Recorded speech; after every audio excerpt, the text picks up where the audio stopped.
안녕하세요. 때로는 정말 감당하기 힘든 시련 앞에서 어디서부터 다시 시작해야 할지 막막할 때가 있는데요. 오늘 여러분과 함께 좀 깊이 들여다볼 이야기는 바로 그런 절망 속에서도 길을 찾으려고 애썼던 한 가족의 경험입니다.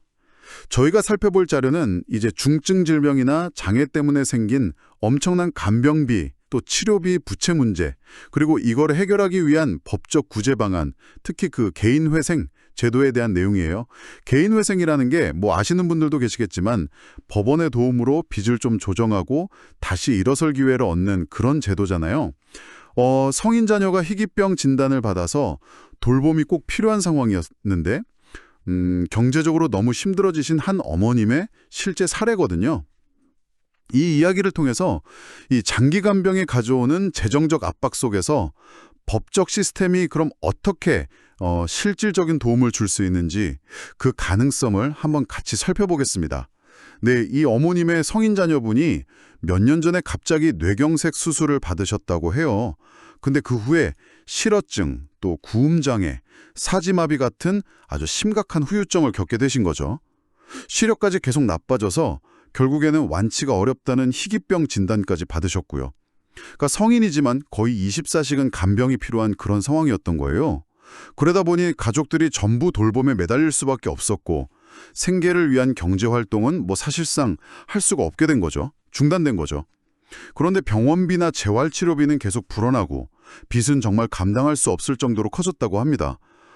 상황이 너무 절망적이라서 이 어머님께서 자녀분과 함께 정말 극단적인 생각까지 하셨다고 하니까 그 고통이 얼마나 깊었을지 참 가늠하기 어렵습니다. 네, 여기서 우리가 좀 주목해야 할 점이 있는데요. 바로 이 어머님께서 과거에 이미 파산 면책을 통해서 빚을 한번 정리하신 경험이 있다는 사실입니다.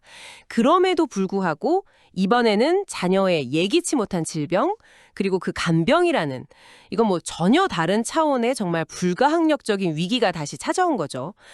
이건 개인의 어떤 계획 실패라기보다는 정말 예상 불가능한 외부 요인 때문에 발생한 상황이라고 봐야 합니다.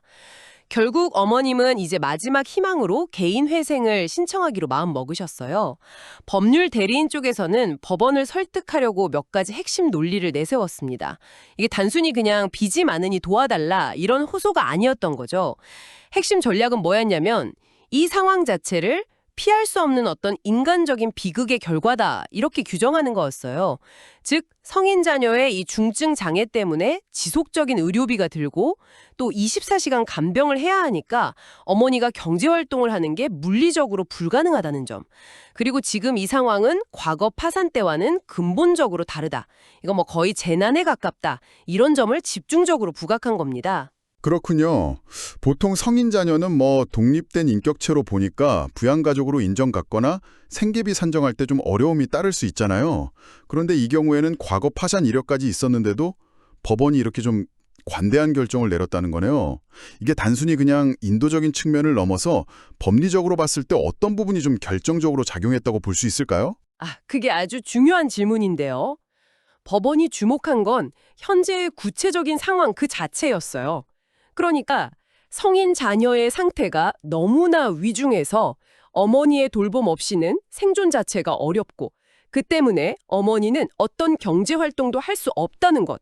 이런 명백한 증거들이 제시된 거죠. 이건 단순한 부양 의무를 넘어서는 정말 생존과 직결된 불가피성을 법원이 인정한 거라고 봐야 합니다. 불가피성. 네. 그리고 과거 파산 이력이 있긴 하지만 현재 채무 발생 원인이 그때와는 전혀 다르고 또 채무자 본인의 책임이라고 보기도 어려운 점, 그리고 현실적으로 변제 능력이 거의 없다는 점, 이런 것들이 명확하게 소명이 되면서 법의 어떤 경직된 적용보다는 구체적인 타당성을 더 깊이 고려한 것으로 보입니다. 모든 사례에 다 적용될 순 없겠지만 그렇죠. 모든 사례는 아니겠지만 이런 예외적인 상황에 대해서 법원이 좀 유연하게 접근할 수 있다는 가능성을 보여준 사례라고 할 수 있겠습니다. 정말 파격적인 조건이네요, 결과적으로는. 네, 맞습니다. 그 결과가 어땠냐면 법원에서 매월 30만 원씩 3년 동안 변제하는 내용의 변제 계획안을 인가해 준 거예요. 이게 원금으로 따지면 약 10% 정도만 갚게 되는 거거든요.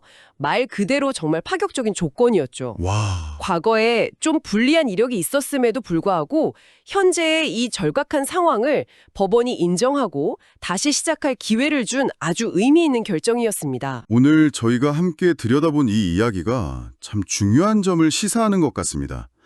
아무리 캄캄한 부채 터널 속에 갇힌 것 같아도 특히 질병이나 사고처럼 정말 내 의지와 상관없이 닥친 시련으로 인한 어려움이라면 결코 그냥 주저앉지 말고 이 법률 시스템 안에서 해결의 실마리를 찾아보는 용기가 필요하다는 것, 그걸 보여주는 것 같아요. 법원인가가 난 후에 어머님께서 남기신 말씀이 있잖아요. 자살이 아닌 살자를 선택했다. 부끄럽지 않은 엄마로 최선을 다하겠다. 이 말씀이 정말 어떤 설명보다 더 깊은 울림을 주는 것 같습니다. 그 절망의 끝에서 다시 삶을 붙잡으려는 그 의지가 느껴져서요. 그렇습니다. 그리고 이 사례는 우리 사회에 좀 근본적인 질문을 던지는 것 같아요. 예기치 못한 질병이나 사고가 한 개인 그리고 그 가족 전체를 순식간에 이런 압도적인 부채의 구렁텅이로 내몰 수 있는 게 현실인데 과연 우리의 법적, 사회적 안전망은 단순히 파산을 막는 수준을 넘어서서 이분들이 진정으로 다시 시작할 수 있도록 얼마나 효과적으로 기능하고 있을까 하는 질문이죠. 여러분이라면 이 질문에 어떻게 답하시겠습니까? 이 물음의 무게를 한번 같이 느껴보는 시간이 되었으면 합니다.